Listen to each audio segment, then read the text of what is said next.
വിശുദ്ധ യോഹന്നാൻ എഴുതിയ 1-ാം ലേഖനം, അധ്യായം 1.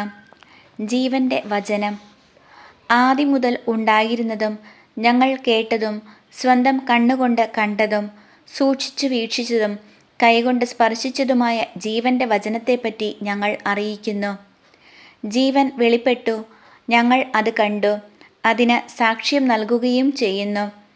പിതാവിനോടുകൂടെ ആയിരുന്നതും ഞങ്ങൾക്ക് വെളിപ്പെട്ടതുമായ നിത്യജീവൻ ഞങ്ങൾ നിങ്ങളോട് പ്രഘോഷിക്കുന്നു. ഞങ്ങൾ കാണുകയും കേൾക്കുകയും ചെയ്തത് നിങ്ങളെയും ഞങ്ങൾ അറിയിക്കുന്നു. ഞങ്ങളുമായി നിങ്ങൾക്കും കൂട്ടായ്മ ഉണ്ടാകേണ്ടതിനാണ് ഞങ്ങൾ ഇത് പ്രഘോഷിക്കുന്നത്. ഞങ്ങളുടെ കൂട്ടായ്മയാകട്ടെ പിതാവിനോടും അവിടുത്തെ പുത്രനായ യേശുക്രിസ്തുവിനോടുമാണ്. ഞങ്ങൾ ഇതെഴുതുന്നത് ഞങ്ങളുടെ സന്തോഷം പൂർണ്ണമാകാനാണ്. ദൈവം പ്രകാശമാണ്. ഇതാണ് ഞങ്ങൾ അവനിൽ നിന്ന് കേൾക്കുകയും നിങ്ങളോട് പ്രഖ്യാപിക്കുകയും ചെയ്യുന്ന സന്ദേശം. ദൈവം പ്രകാശമാണ്. ദൈവത്തിൽ അന്ധകാരമില്ല. അവിടുത്തോട് കൂട്ടായ്മയുണ്ടെന്ന് പറയുകയും അതേസമയം അന്ധകാരത്തിൽ നടക്കുകയും ചെയ്താൽ നാം വ്യാജം പറയുന്നവരാകും, സത്യം പ്രവർത്തിക്കുന്നുമില്ല.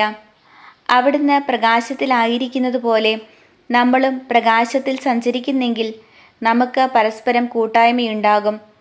അവിടുത്തെ പുത്രനായ യേശുവിൻ്റെ രക്തം എല്ലാ പാപങ്ങളിലും നിന്ന് നമ്മെ ശുദ്ധീകരിക്കുന്നു. നമുക്ക് പാപമില്ലെന്ന് നാം പറഞ്ഞാൽ അത് ആത്മവഞ്ചനയാകും. അപ്പോൾ നമ്മിൽ സത്യമില്ലെന്ന് വരും. എന്നാൽ നാം പാപങ്ങൾ ഏറ്റുപറയുന്നെങ്കിൽ അവൻ വിശ്വസ്തനും നീതിമാനുമാകയാൽ പാപങ്ങൾ ക്ഷമിക്കുകയും എല്ലാ അനീതികളിലും നിന്ന് നമ്മെ ശുദ്ധീകരിക്കുകയും ചെയ്യും. നാം പാപം ചെയ്തിട്ടില്ല എന്ന് പറഞ്ഞാൽ നാം അവനെ വ്യാജം പറയുന്നവനാക്കുന്നു, അവൻ്റെ വചനം നമ്മിൽ ഉണ്ടായിരിക്കുകയുമില്ല.